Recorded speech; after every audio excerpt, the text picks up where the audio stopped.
Evangelio según Juan, capítulo 21.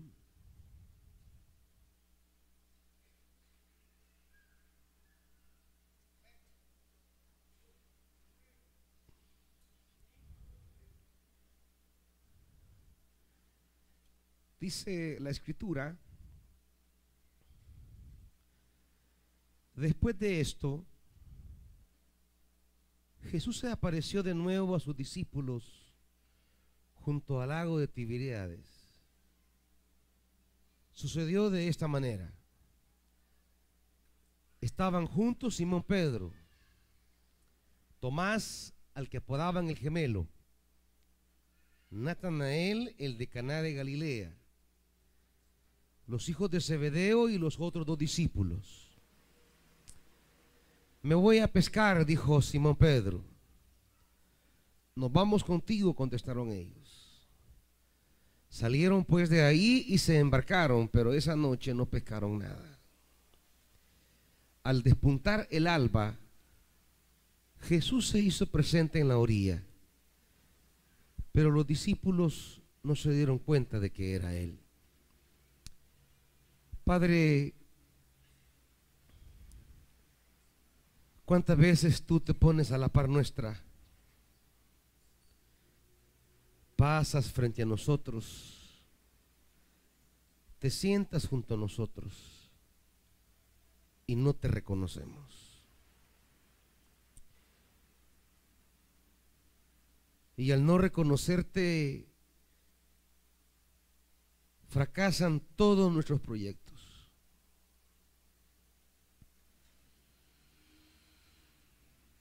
Espíritu Santo, queremos reconocer a Jesús y recibir los beneficios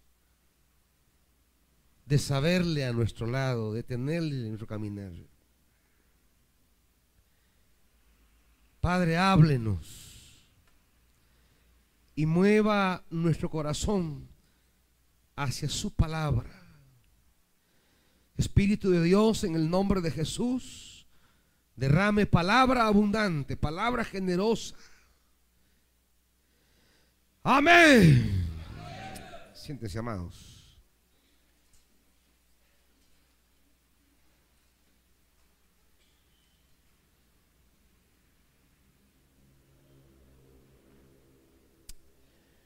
Vamos a tomar la unidad completa, aunque solo leí los primeros versículos, pero vamos a tomar la unidad completa del versículo 1 hasta el versículo 14.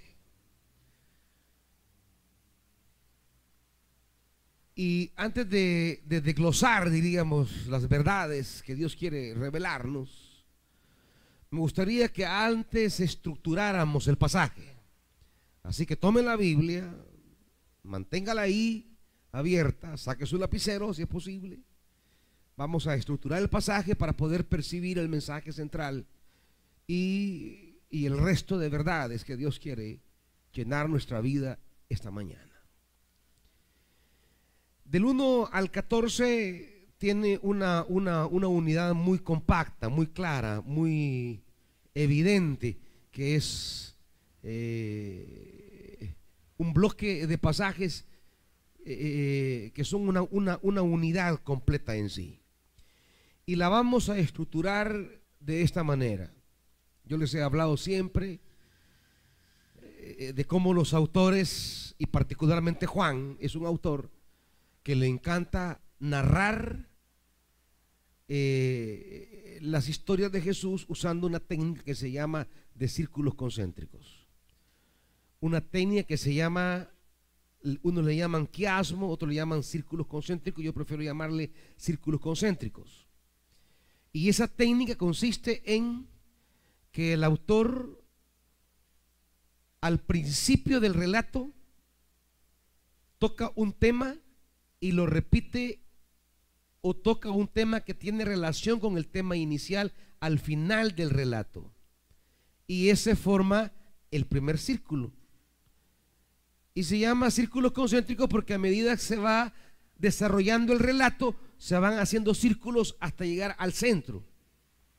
Y en el centro tenemos, diríamos, el mensaje medular que el relato quiere comunicar.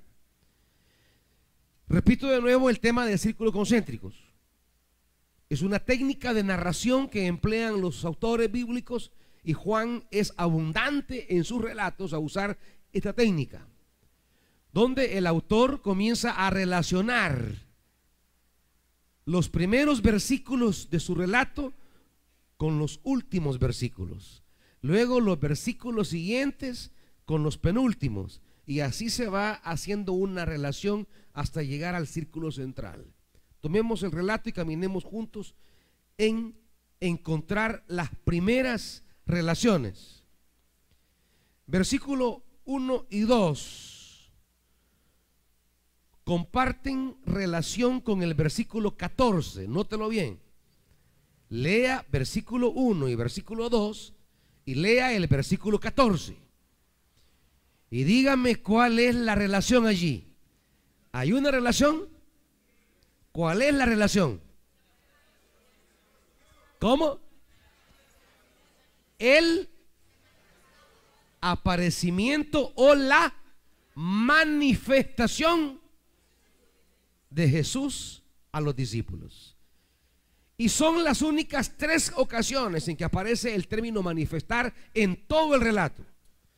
Versículo 1 y versículo 14. En el resto no vuelven a aparecer. En la NBI lastimosamente solo aparece una vez la palabra manifestar o aparecer, pero la Reina Valera recoge las dos veces que aparece la palabra manifestar, ¿verdad? Y se recoge de nuevo al final del 14 la palabra manifestar. ¿Estamos ahí? De entrada, ese es el primer círculo. Digamos, es como la ventana más exterior del relato. Y nos plantea desde ya la temática del relato. La temática es la manifestación de Jesús. Una manifestación que los siguientes círculos nos irán diciendo no fue percibida de inmediato por los discípulos. Una manifestación que no solo no fue percibida, sino que esa manifestación es la clave de una bendición, ya señalándonos la Escritura que en esa manifestación de Jesús,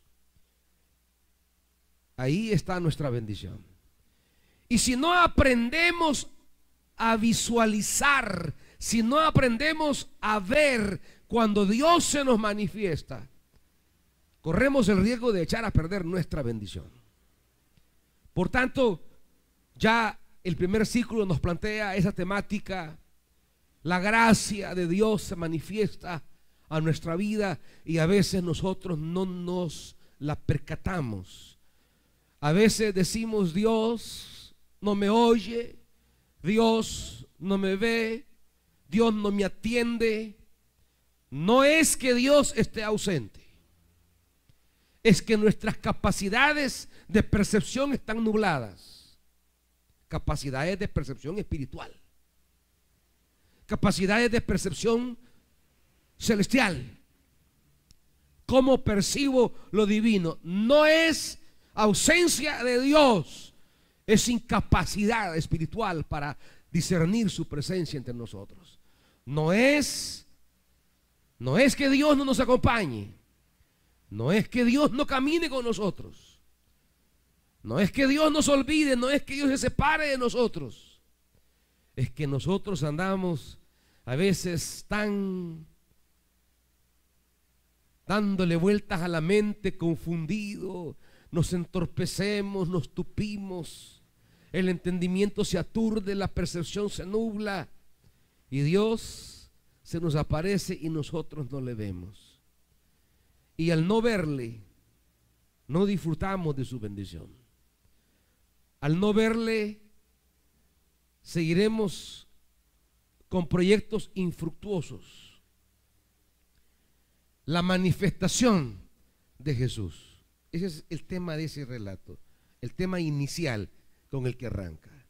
Jesús se manifiesta y en esa manifestación viene envuelta su gracia, viene envuelta su bendición, viene envuelta su compañía, su comunión. En esa manifestación viene envuelto nuevos tiempos. En esa manifestación vienen renovaciones, vienen restituciones. En esa manifestación será restituido Pedro. En esa manifestación será revelado una serie de temas para el discípulo amado, para Pedro, para la comunidad misma que está con ellos pescando. En la manifestación de Dios viene nuestra restauración, nuestra renovación. En el encuentro con esa manifestación de Dios viene nuestra frescura. Si nosotros no nos percatamos de esa manifestación divina, nos vamos a frustrar, nos vamos a marchitar, nos vamos a secar. Por eso el creyente se va secando, porque se distancia de esa manifestación de Dios. No se percata, no percibe, no logra recibir los beneficios vitales de esa manifestación divina. El creyente sobrevive espiritualmente solo en la medida de esa proximidad a la manifestación divina. Es la manifestación de Dios. Por eso dice, así arranca el Evangelio. Mire, capítulo 1.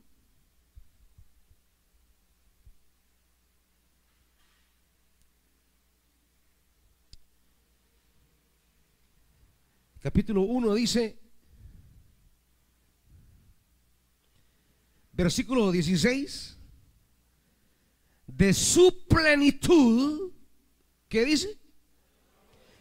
Todos hemos recibido gracia sobre gracia. De esa plenitud de Dios, cuando se nos manifiesta, nosotros recibimos gracia sobre gracia. Dios se nos manifiesta en la persona de Jesús, y en esa manifestación Dios derrama gracia sobre gracia en nosotros. Ahora, cuando nosotros no percibimos esa manifestación, cuando no nos percatamos de la cercanía divina, entonces nos privamos de esa gracia. Y al privarnos de esa gracia, caemos en una simple lógica humana. Y sigue diciendo, 17, la ley fue dada por medio de Moisés, mientras que la gracia y la verdad nos han llegado por Jesucristo. Nos han llegado. La gracia y la verdad han llegado a nosotros. La gracia sobre gracia con la que Dios quiere visitarnos, porque solo la gracia de Dios es la que hace posible que nuestra vida salga del fango. Porque solo la gracia de Dios hace posible que nuestra vida salga de la esclavitud. Porque solo la gracia de Dios hace posible que nuestra vida salga de la oscuridad. Porque solo la gracia de Dios hace posible que nuestra vida experimente una nueva creación, una nueva posibilidad, experimente salidas que no vemos, que no conocemos. Solo la gracia, pero esa gracia viene en la manifestación de Jesús a nuestra vida. Pero corremos el riesgo del versículo 11, 12. Desde el 11, vino a lo que era suyo, pero los suyos no lo recibieron. Ya en el 10 se dice que el mundo, en el 10, el mundo no lo reconoció. Dios se hace presente en Jesús y ocurren dos tragedias. El mundo no lo reconoce y los suyos no lo recibieron. Eso sigue siendo el riesgo de la gracia hoy, que no la reconozcamos, que no la recibamos. no la percibimos, no la vemos. Al no ver la manifestación o el aparecimiento de Dios en la persona de Jesús, no recibimos esa gracia, la gracia que nos empodera, la gracia que nos hace accesibles los dones divinos, la gracia que nos da una plenitud de su plenitud, dice. Tomamos todos. Cuando nuestra vida es llena de esa plenitud, llegamos a un nivel de existencia realizado, alegre, pleno, satisfecho, porque la realización más fundamental de nuestra vida viene de Dios. No la vamos a encontrar en ninguna otra parte. Por eso el ser humano se mete en un montón de tonteras queriendo encontrar esa plenitud, sentirse lleno, saciado, completo. Es que yo quiero sentirme que vivo, que soy. Y el mundo le ofrece un montón de alternativas para sentirse vivo y para sentirse que existe. Pero ninguna de esas cosas le dará vida, al contrario, le dará muerte. Ninguna de esas cosas le hará sentirse realmente que existe. Al contrario, le quitará la existencia. Lo único que nos da plenitud real, auténtica, viva, es la gracia de Dios en nosotros. Es lo único. La plenitud no estará en el fondo de una botella. La plenitud no estará en el cuerpo de una mujer ni en el cuerpo de un hombre. Sin embargo, el ser humano, viviendo ese vacío, y tengan cuidado muchos de ustedes que andan buscando plenitud de vida y sentirse vivos, tengan cuidado de tomar los caminos que ofrece el mundo. Y de pensar que en algún proyecto humano estará su plenitud. Ya el pasaje nos va a hablar del fracaso del proyecto de Pedro. Cree encontrar su plenitud volviendo a pescar, pero va a fracasar. Porque los proyectos que emprendamos de espaldas a la plenitud que Dios nos ha dado en Cristo no van a funcionar. Nuestra gloria y nuestra plenitud está en apercibir la manifestación de Dios y vernos beneficiados de la gracia que trae esa manifestación. ¿Me van siguiendo, iglesia? Mi plenitud, es decir, sentirme completo, lleno, total, feliz, realizado, eso baja del cielo en la gracia de Dios en Cristo Jesús. Si alguno de ustedes anda con dramatismo diciendo, ay, es que siento que algo me falta, le falta la gracia. Es que me siento solo la mitad, le falta la gracia. Ningún hombre va a venir a llenar lo que Dios llena. Ninguna mujer va a venir a llenar lo que Dios llena. Al contrario, vienen a vaciar. No, que aquí vienen a llenar. Vienen a secar el pozo. Y vas a quedar más acabado. Comes 3 tiempos hoy, vas a comer 1 después.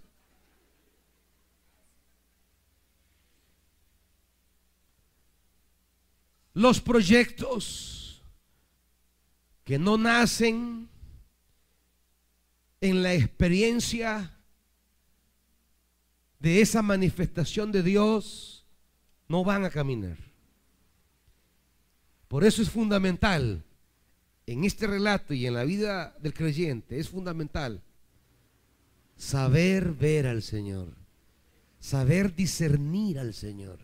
Y esa es la tarea constante e interminable del creyente: aprender a ver los caminos de Dios, discernir sus movimientos, discernir sus pasos, discernir, como dice Juan, no sabes de dónde viene ni para dónde va, pero hay que aprender a verlo y seguirlo. Esa es la tarea cristiana. Esa es la tarea espiritual.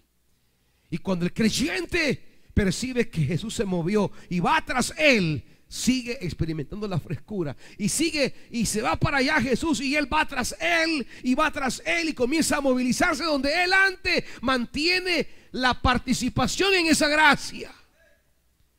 Pero si se quedó estancado, el Señor se movió y él no se movió, comienza a marchitarse. El que creyó encontrar al Señor en un momento y creyó que lo había aprisionado, no lo ha aprisionado, él sigue caminando.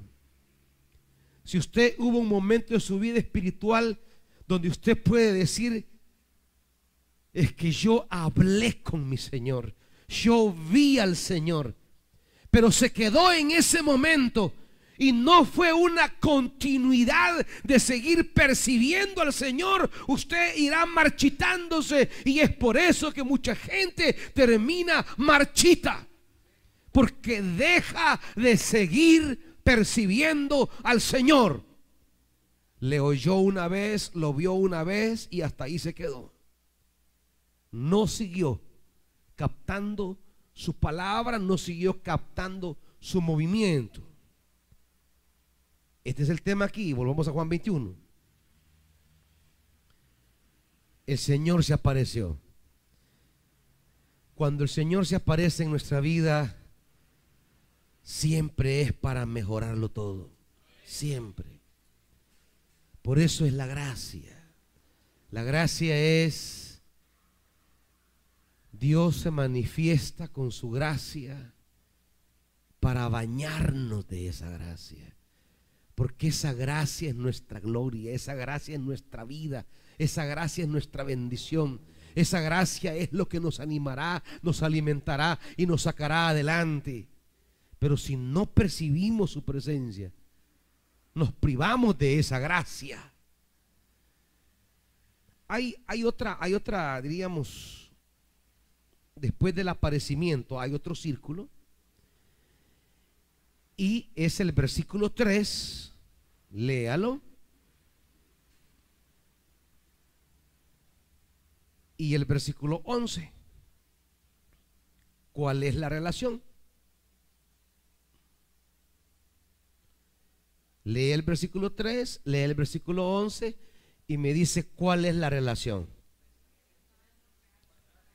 En el 3 dice, no pescaron nada.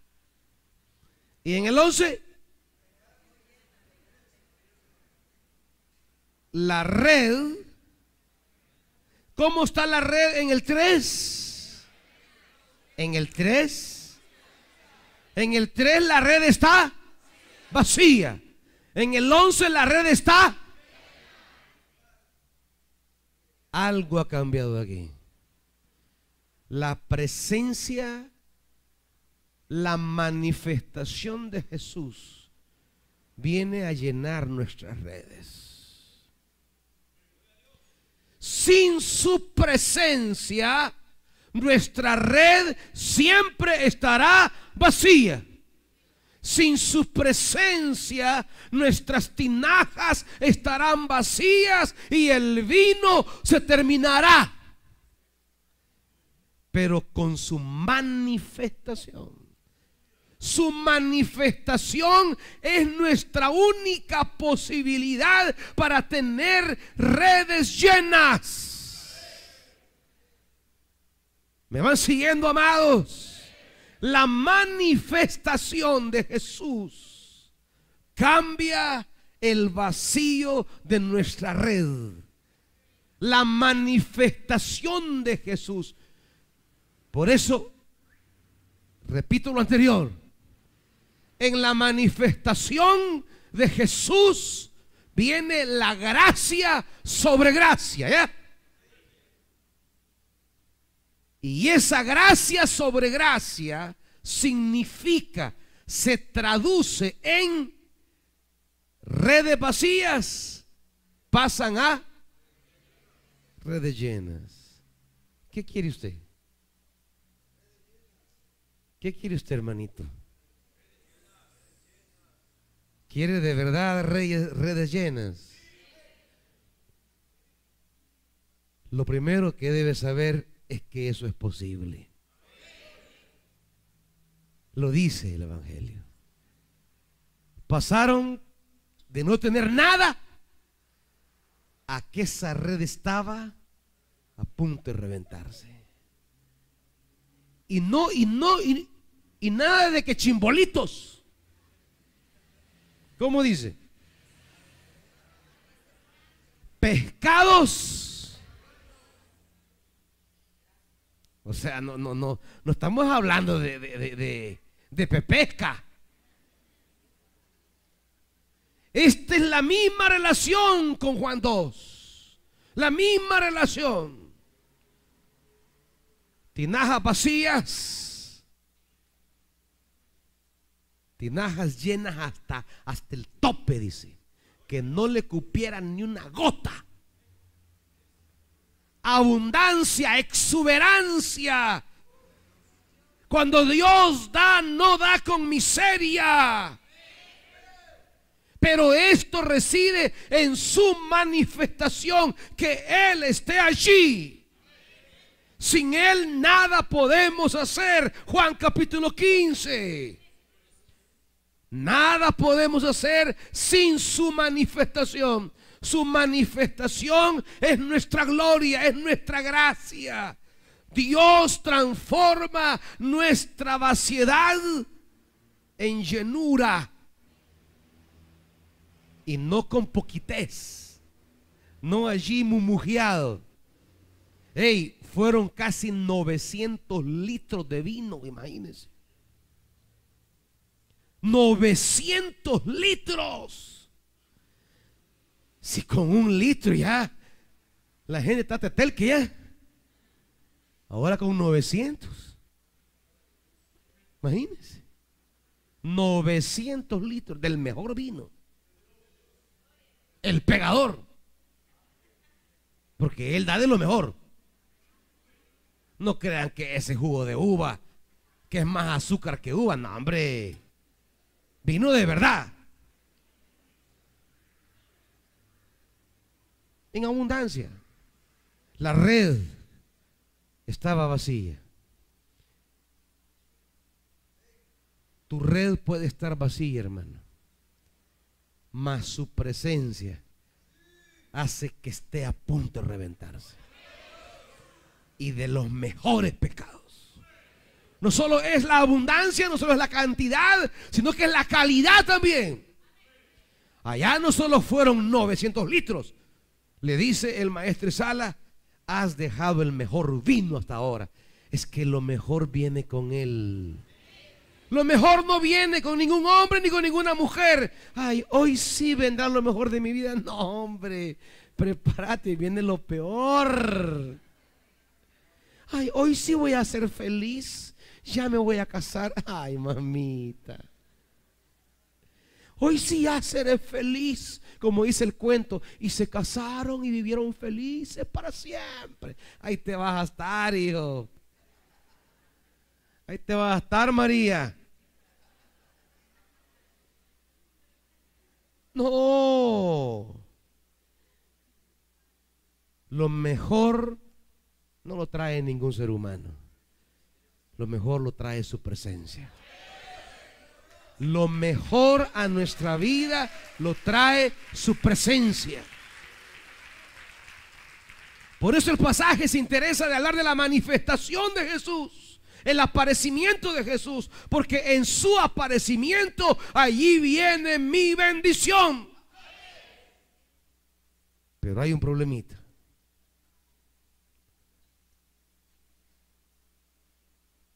Versículo 4. Él se hace presente.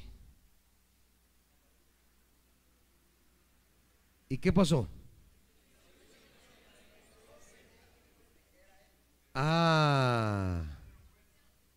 Hay un problemita con la presencia. No se dieron cuenta de que era Él. El no captar, el no percibirlo. Veamos el siguiente círculo. Tiene que ver con la petición de Jesús. Cuando Él habla, versículo 5, y versículo 10. ¿Cuál es la relación allí? Versículo 5. La pregunta: ¿no tienen algo de comer, hijos? Hijitos, ¿tienen algo de comer? Y la respuesta es no. No hay para comer. A diferencia del 10,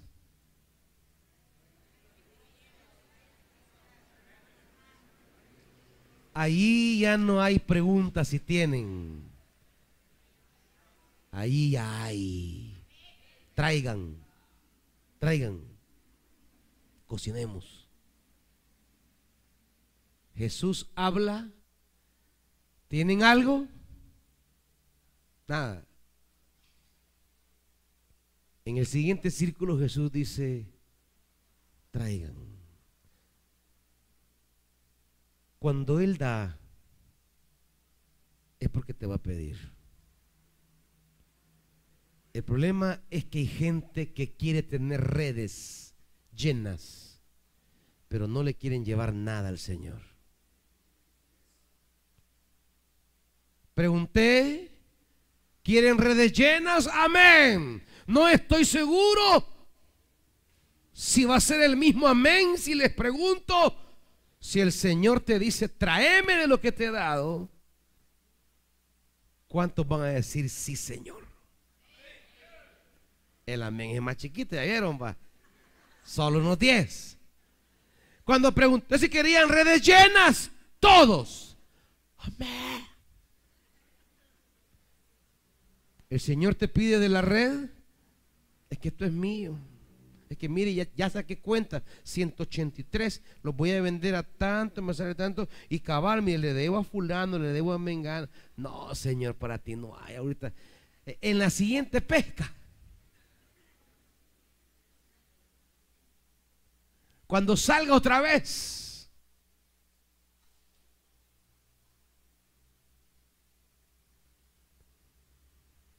Dios nos bendice, pero nos dice: traigan.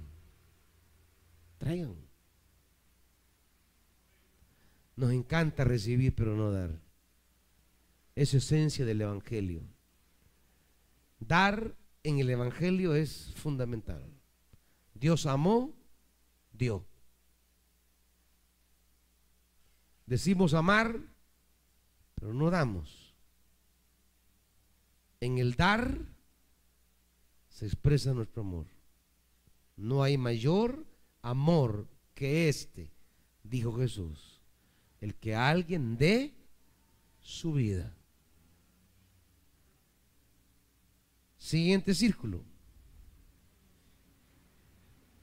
Versículo 6.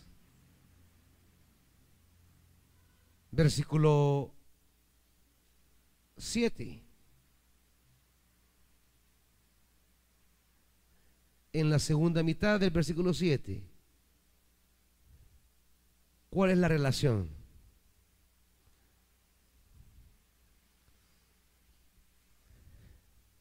Versículo 6 y versículo 7 en la segunda mitad.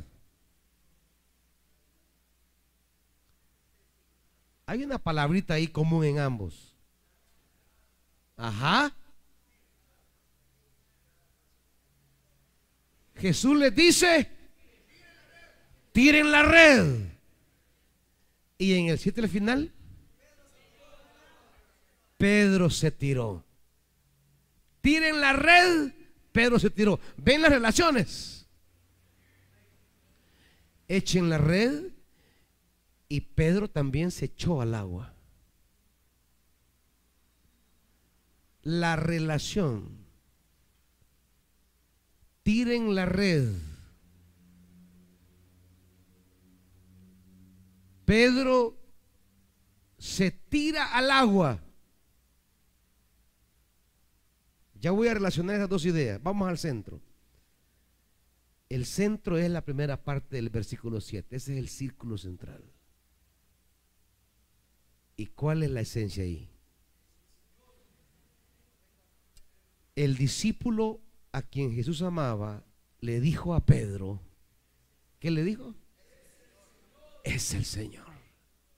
Allí está el meollo en el que los discípulos por fin se dan cuenta quién es el que está a la orilla. Es el Señor. Es el Señor quien dijo: tiren la red, y por eso tenemos esta cosecha. Ahora, ¿estoy dispuesto yo a tirarme al agua por ese Señor? Pedro no esperó que la barca llegara. Pedro quería llegar ya donde su Señor. No es cosa de que rememos para llegar, no. Ay, quédense ustedes, yo me voy, yo quiero verlo, yo quiero oírlo, quiero mirarlo, quiero tocarlo. Yo me tiro al agua ya. El que me dijo tira la red merece que yo me tire por él. Pero es aquí donde no lo hacemos nosotros. Nos encanta escuchar la palabra, tira la red, porque recibirá bendición. Pero no queremos tirarnos nosotros para ir en pos de ese Señor. Cuando el discípulo amado le dice a Pedro: Pedro, ese es el Señor. Pedro, ese no es un pescador común y corriente. Pedro, ese no es un hombre cualquiera. Pedro, es el Señor. Y cuando Pedro se da cuenta que es el Señor, no le importa mojar su ropa. No le importa hacer el esfuerzo de nadar hasta la orilla. No está para esperar a nadie. No está para que lo lleven. Él se lanza con iniciativa, con prontitud. Es su Señor.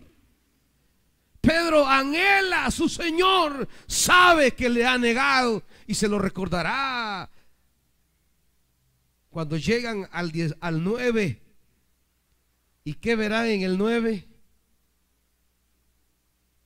Versículo 9, ¿qué es lo que van a ver? Unas brasas con un pescado encima. Pedro sabe que hace un par de días alrededor de unas brasas le negó. 18 de Juan. Ahí estaba en unas brasas calentándose porque hacía frío. Hoy vuelven a aparecer otras brasas. Pero Pedro siente que esas serán las brasas de su reconciliación. Las brasas de su restauración. Ya no las brasas para negarle, las brasas para decir: es el Señor. Pedro se tira con el anhelo de encontrar allí la sanidad de lo que acaba de hacer.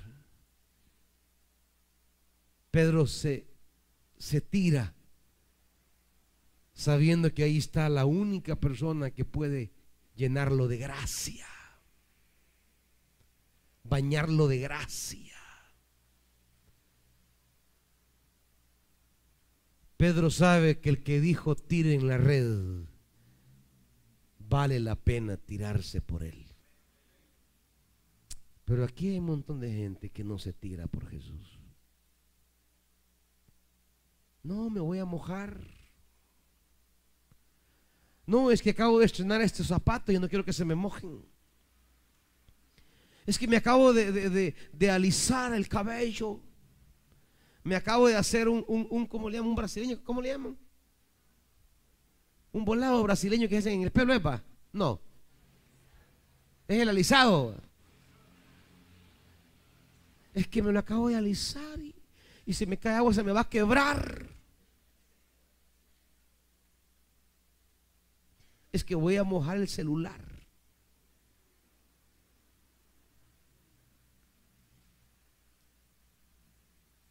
Pedro no anda pensando: Ni siquiera lucha consigo mismo, me tiro o no me tiro. Pedro ni siquiera se pone a decidir. Dice la palabra, tan pronto, versículo 7, como Simón Pedro le oyó decir, es el Señor. Fíjese que no dice se quitó la ropa, que sería lo normal si se va a tirar al agua. ¿Qué hizo? Se puso la ropa. Usted se va a tirar al agua, se quita la camisa. No, Pedro se la puso. Se puso la corbata, el saco y al agua.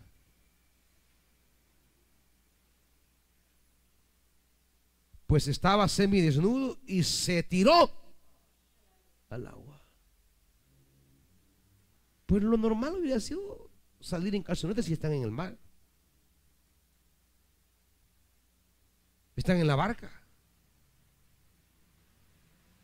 Pero Pedro se pone el manto. ¿Sabe que esa frase, ponerse el manto, es exactamente la misma frase que se usa en Juan 13 cuando Jesús se pone la toalla? Es la mismísima frase. Y lo que Pedro le quiere decir a Jesús, estoy listo para servir. Estoy listo para trabajar. Me ciño el manto como se ciñó Jesús cuando lavó los pies a los discípulos. La misma frase para decirle a Jesús, estoy listo para servirte. Por eso después viene, Pedro, ¿me amas? El que estuvo dispuesto a lanzarse al agua, dice el 15, cuando terminaron de desayunar, Jesús se dirige a Simón Pedro. Jesús va a tratar con aquellos que están dispuestos a mojarse por él. Jesús va a acercarse a aquellos que están dispuestos a hacer lo que sea por él, la locura que sea por él. ¿Sabe que usted en el mundo hizo tantas locuras que no hace por el Señor? ¿Saben que ustedes en el mundo a medianoche iban a pata a sus casas después de los carnavales y ahora no pueden venir a la vigilia por muy noche? ¿Saben que muchos de ustedes hicieron tantos sacrificios y tantas locuras por el mundo que hoy no quieren hacer por el Señor?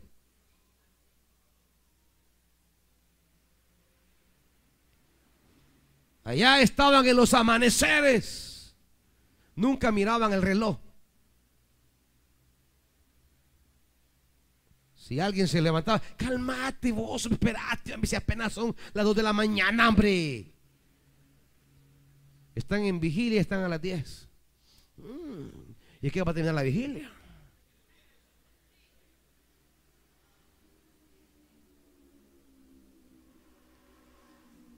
¿Cuántos de ustedes hicieron tonteras por una mujer? Locuras, sacrificios. Algunos hasta toparon las tarjetas de crédito rotundo. Pues sí, como que la querían convencer, va. Princesa, la llevo a comer, ¿cómo no? Sí. Al camino real. La cuenta, por favor. Y ya, ya bajando de la tarjeta, va. Y ella, wow. Más no sabe lo que le viene.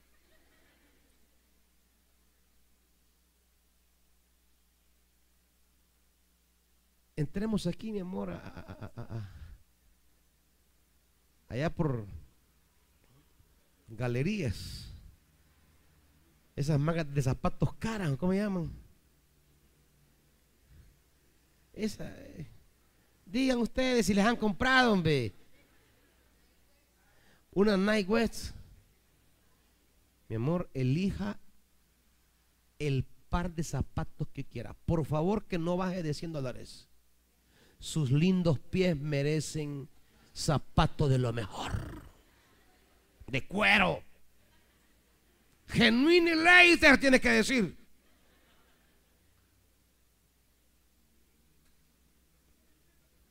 Por favor, atiéndemela, elíjame el mejor par de zapatos. Y él es su novio. Ay, qué lindo es su novio, mire qué bueno. Y el macayomba.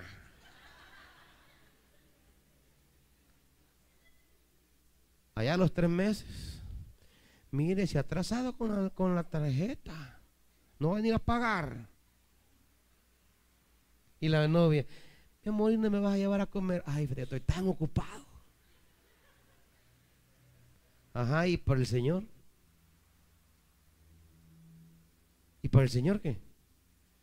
A una mujer cuánto le dio y a su Señor nada.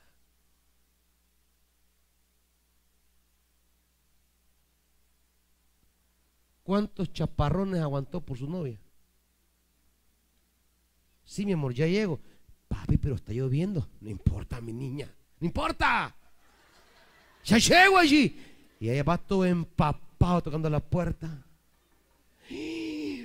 Mi bebé se mojó por mí. Por ti, mami. Pase, y a la toalla, pase, por favor, pase.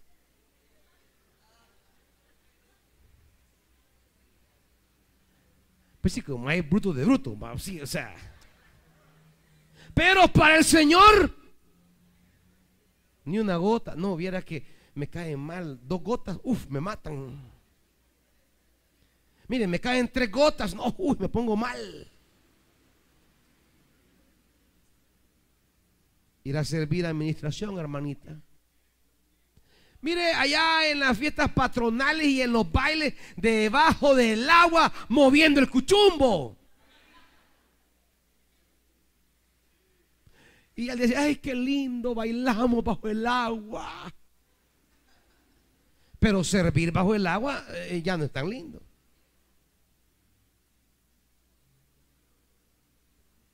Allá se van a meter a unos techos. Ah, pero en los carnavales no.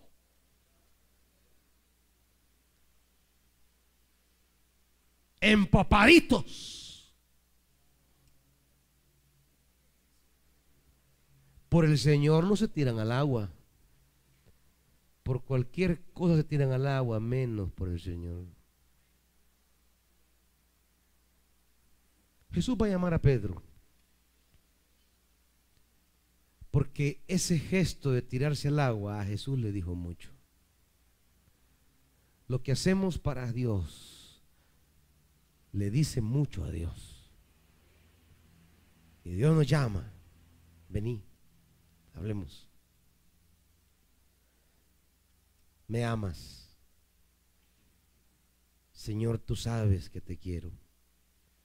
Apacienta mis corderos. ¿Me amas? Tú sabes que te quiero. Cuida mis ovejas. ¿Me quieres? Tú lo sabes todo. Tú sabes que te quiero. Apacienta mis ovejas. El Señor le entregará palabra y tareas a aquellos que demostraron hacer cosas para Él. Jesús está viendo la barca con todos allí. De repente ve que uno se tiró al agua y comienza a nadar hacia Él. Eso le dijo mucho. Eso le dijo mucho.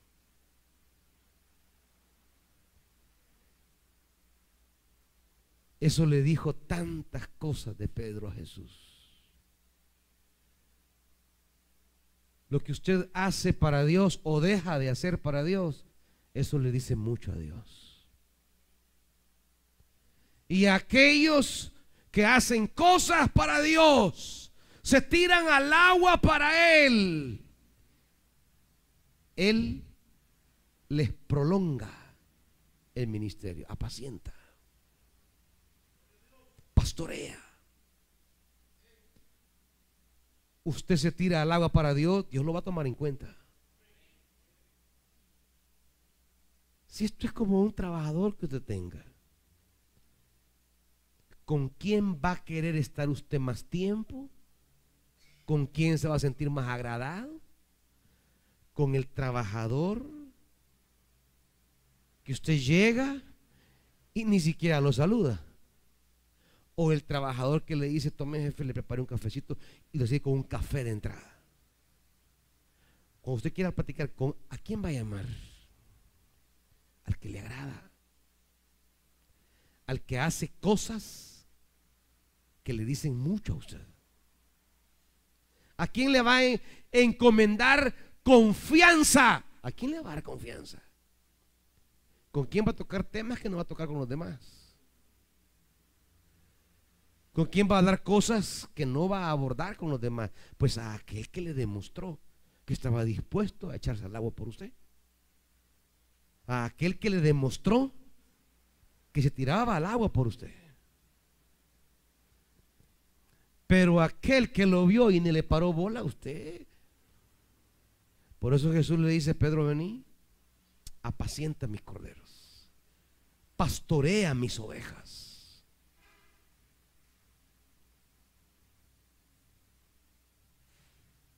¿Y usted qué hace para el Señor? Dígame, ¿en qué lío se ha metido algún día por amor al Señor? Dígame cómo se ha complicado la vida por amor al Señor. ¿Se ha tirado al agua por el Señor? ¿Se ha arriesgado por su Señor? Cuando le dijeron, es el Señor. Cuando nosotros sepamos quién es el Señor, cuando usted entienda que está aquí no por mí, ni para mí, no por el hermano, ni para el hermano, no por su amiga, ni para la amiga que está aquí. Las amigas de hoy son las enemigas de mañana. Y todo lo que el calor de amigas se comenta serán los chambres el día de mañana. Ya no voy a ir a la iglesia porque esa traidora, ahí está traidora.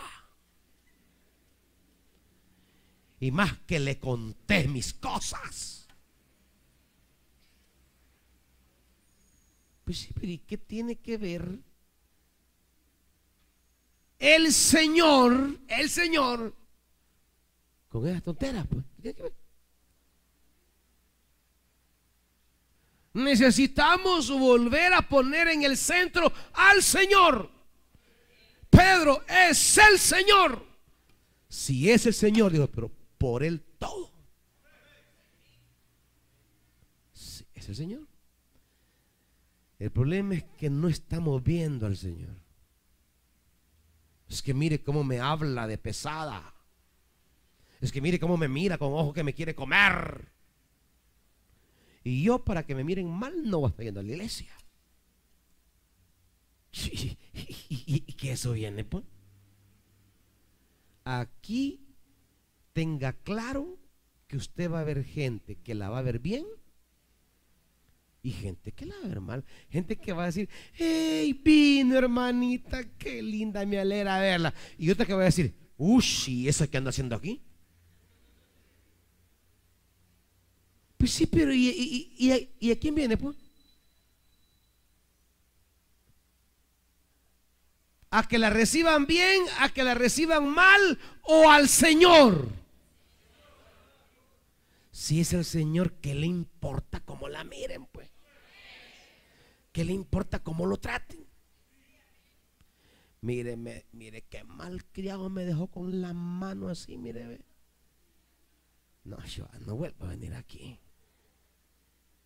O sea que usted a agarrar manos ha venido. Si ha venido a agarrar mano, pues es para el PCN, que eso es el de las manitas. Pero si ha venido por el Señor, entonces tírese al agua, hombre. Tírese al agua, láncese. Si es el Señor al que ha venido, tírese al agua.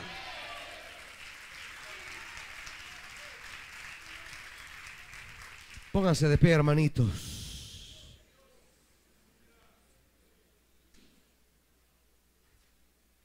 Tírese al agua para el Señor, hermano.